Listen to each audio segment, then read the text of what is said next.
Leaving a large FMCG company and transitioning into entrepreneurship for most people is a shock. How did it feel for you? It was a shock.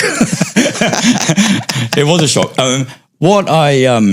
You leave the safety of established systems, established procedures, large teams, that are specialists. If you have a regulatory question, there's a whole team of not just regulatory people, but super good regulatory people, super smart, and well informed. And so you had this. It was a very comforting little cocoon of high performance people. And stepping out into entrepreneurship is realizing what you don't know very quickly. Yeah. And every day is a school day.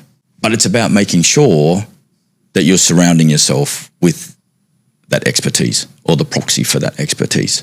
But I think you can learn all these systems, processes, ways of doing things, which is an incredibly good learning ground, by the way. But when you go and apply that in entrepreneurship, or what I call impact-preneurial, where I'm trying to make impact, is a very, very different kettle of fish. Very different kettle of fish. What I'm hearing you say, goes back to all these people, who work in corporates, and the need for them to understand is that every time you engage with people, keep in mind that it is a process of building your own reputation that ultimately, at some point in time, will convert into a network when you really give up your corporate life at some stage. I cannot underplay the importance of relationships, because you are the brand in the beginning of a business, not the product. You can have the very, very best product in the world, but if you can't get it into distribution, if you can't get that initial meeting, if you can't meet the regulatory requirements, then it's just a fancy idea on a piece of paper that can't be executed. Yeah. And what I found is the difference between the importance of relationships between multinational and entrepreneurship is like night and day.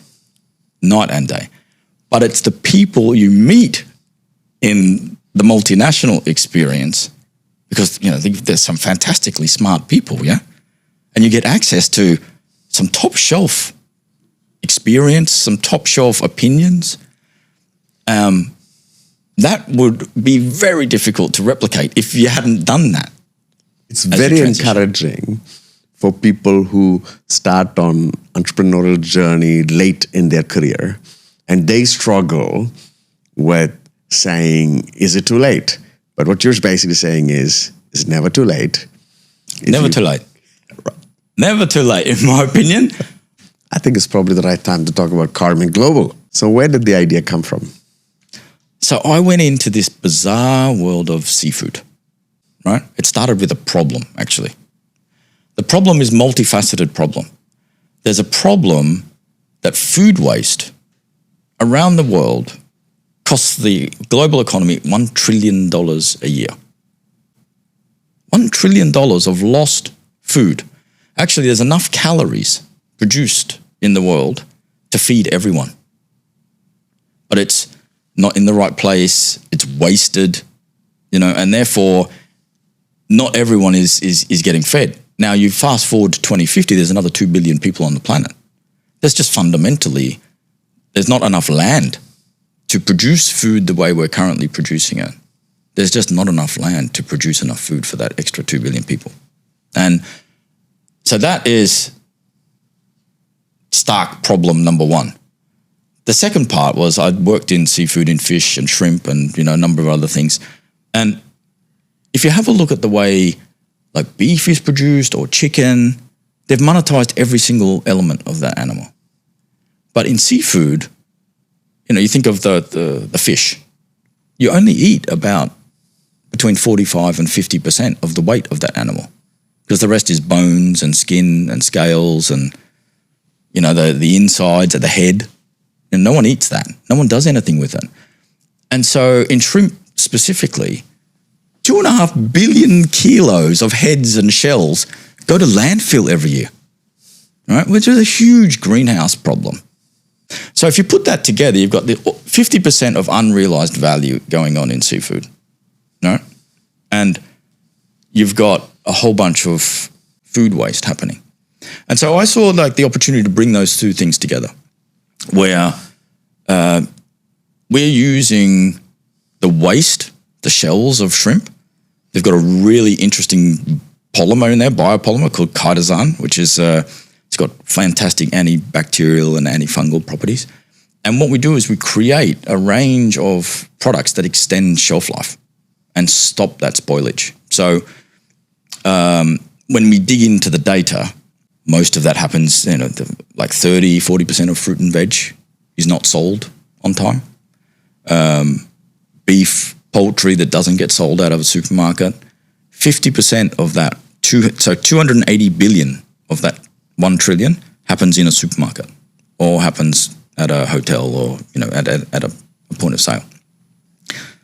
And 50% of that is because of the short shelf life. And so we're tackling that by basically creating bioplastic films that extend the shelf life of food, fruit, veg, beef, pork, etc., etc. Gives people more time to sell it through, less wastage, and, you know, we've sort of modeled it out. There's significant dollar savings for not only the retailer, but because now the seafood processor is also monetizing more, they're able to be more profitable. They're able to invest in better pricing. They're able to then reinvest in their farms and expand their farms in a way that's a sustainable, regenerative process, as opposed to, let's say, degrading the land and the soils, et cetera, et cetera. And so that's where it came from. And, you know, I think it's a big problem. And then we worked out how to solve it. But we started with the problem. Kristin, it's been an absolute pleasure to have you in the studio with me. And good luck with this new venture that you have with you. And good luck. Let's solve the food waste.